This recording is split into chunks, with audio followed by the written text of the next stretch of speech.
Vamos abrir a palavra de Deus no segundo livro dos Reis, capítulo 5. Naamã, comandante do exército do rei da Síria, era grande homem diante do seu senhor e de muito conceito, porque por ele o Senhor dera vitória à Síria. Era ele herói de guerra, porém leproso. Saíram tropas da Síria e da terra de Israel, levaram cativa uma menina que ficou ao serviço da mulher de Naamã. Disse ela à sua senhora: tomara o meu senhor estivesse diante do profeta que está em Samaria, ele o restauraria da sua lepra. Então foi Naamã e disse ao seu senhor: assim e assim falou a jovem que é da terra de Israel. Respondeu o rei da Síria: vai, anda, e enviarei uma carta ao rei de Israel. Ele partiu e levou consigo 10 talentos de prata, 6.000 siclos de ouro e 10 vestes festivais. Levou também ao rei de Israel a carta que dizia: logo chegando a ti essa carta, saberás que te enviei Naamã, meu servo, para que o cures da sua lepra. Tendo lido o rei de Israel a carta, rasgou as suas vestes e disse: acaso sou Deus com poder de tirar a vida ou dá-la, para que este envie a mim um homem para eu curá-lo de sua lepra? Notai, pois, e vede que procura um pretexto para romper comigo. Ouvindo, porém, Eliseu, o homem de Deus, que o rei de Israel rasgara as suas vestes, mandou dizer ao rei: por que rasgaste as tuas vestes? Deixai-o vir a mim, e saberá que há profeta em Israel. Veio, pois, Naamã com seus cavalos e seus carros, e parou à porta da casa de Eliseu. Então Eliseu lhe mandou um mensageiro dizendo: vai, lava-te 7 vezes no Jordão, e a tua carne será restaurada, e ficarás limpo. Naamã, porém, muito se indignou e se foi, dizendo: pensava que ele sairia a ter comigo, por-se-ia de pé, invocaria o nome do Senhor, seu Deus, moveria a mão sobre o lugar da lepra e restauraria o leproso. Não são, porventura, Abana e Farfar, rios de Damasco, melhores do que todas as águas de Israel? Não poderia eu lavar-me neles e ficar limpo? E voltou-se e se foi com indignação. Então se chegaram a ele os seus oficiais e lhe disseram: meu pai, se te houvesse dito o profeta alguma coisa difícil, acaso não a farias? Quanto mais, já que apenas te disse: lava-te e ficarás limpo. Então desceu e mergulhou no Jordão 7 vezes, consoante a palavra do homem de Deus, e a sua carne se tornou como a carne de uma criança, e ficou limpo. Voltou o homem de Deus, ele e toda a sua comitiva, veio, pôs-se diante dele e disse: eis que agora reconheço que em toda a terra não há Deus senão em Israel. Agora, pois, te peço, aceites um presente do teu servo. Porém ele disse: tão certo como vive o Senhor, em cuja presença estou, não o aceitarei. Estou com ele para que o aceitasse, mas ele recusou. Disse Naamã: se não queres, peço-te que ao teu servo seja dado levar uma carga de terra de 2 mulos, porque nunca mais oferecerá este teu servo holocausto nem sacrifício a outros deuses senão o Senhor. Nisto perdoe o Senhor a teu servo, quando o meu senhor entra na casa de Rimom para lhe adorar, e ele se encosta na minha mão, e eu também me tenho de encurvar na casa de Rimom. Quando assim me prostrar na casa de Rimom, nisto perdoe o Senhor a teu servo. Eliseu lhe disse: vai em paz. Meus queridos irmãos e irmãs, nesta manhã eu quero falar um pouquinho sobre essa menina do texto, porque hoje à noite eu quero falar um pouquinho sobre Naamã. Então eu queria comentar com vocês hoje pela manhã um pouco da atitude dessa menina. Quem é essa menina que desencadeia todo esse processo aqui de cura, de impacto nas autoridades dos seus dias?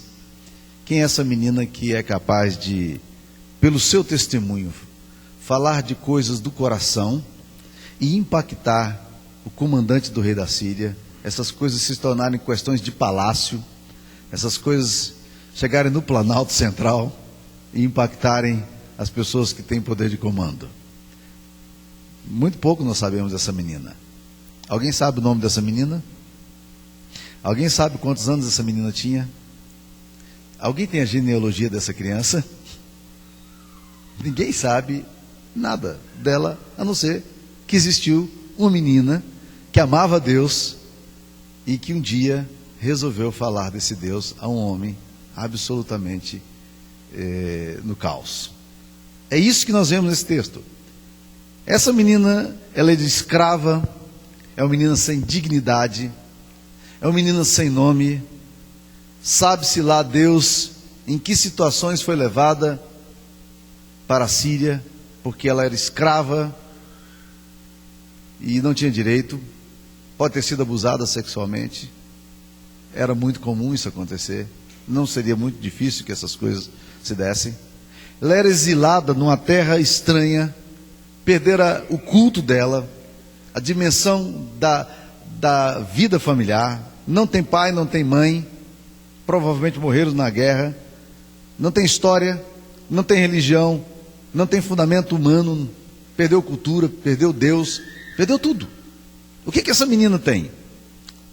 Ela está numa língua estranha, onde ela mal compreende o que as pessoas estão falando, é incompreensível para ela, de um povo que é seu tirano, tem que se comunicar na língua dos seus opressores.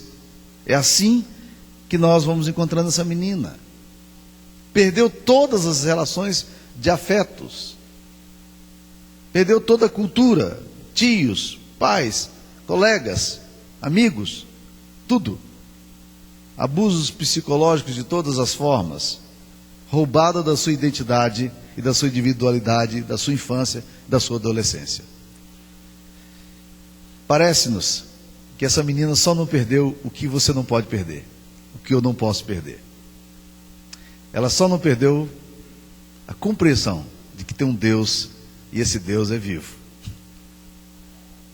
Gente, quando nós estivermos em situações de abuso, quando nós estamos em situações de perdas, quando nós estamos em situações nas quais nós somos privados de todas as coisas que nós amamos e consideramos valores para nós, se nós conseguirmos manter a consciência da realidade de um Deus presente e vivo, isso muda completamente a nossa história.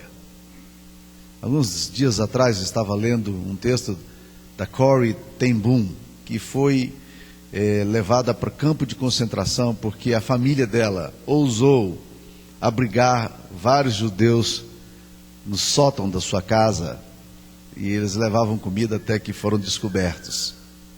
Foram para o campo de concentração e ali sofreram todos os tipos de abuso.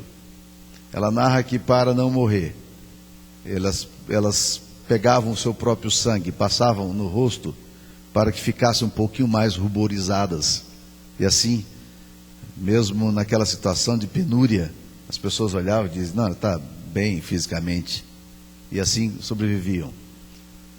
As coisas eram muito complicadas, ela tinha muita amargura, ela tinha muito ódio de tudo que acontecia ali. Mas ela conta que um dia a irmã dela doente foi levada, a irmã dela estava com ela também no campo de concentração, e ela se sentiu completamente em solidão, um ódio solitário, um ódio profundo na alma dela. E no outro dia, cedo, ela foi informada de que a irmã dela tinha morrido. E daí para frente a coisa se tornou ainda mais complicada. Uma semana depois, ela recebe uma convocação para comparecer na frente das autoridades. E ali, inexplicavelmente, ela estava numa lista de pessoas que iriam ser libertas. E ela lembrou da irmã dela que já tinha morrido e perguntou: e a minha irmã? Perguntou pelo nome dela e disse: não, é só você ir, vai embora rápido, antes que a gente se arrependa.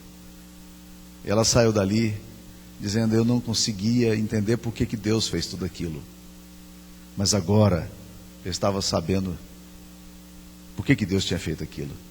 Seria impossível para mim sair e deixar minha irmã para trás, e Deus a quis para si.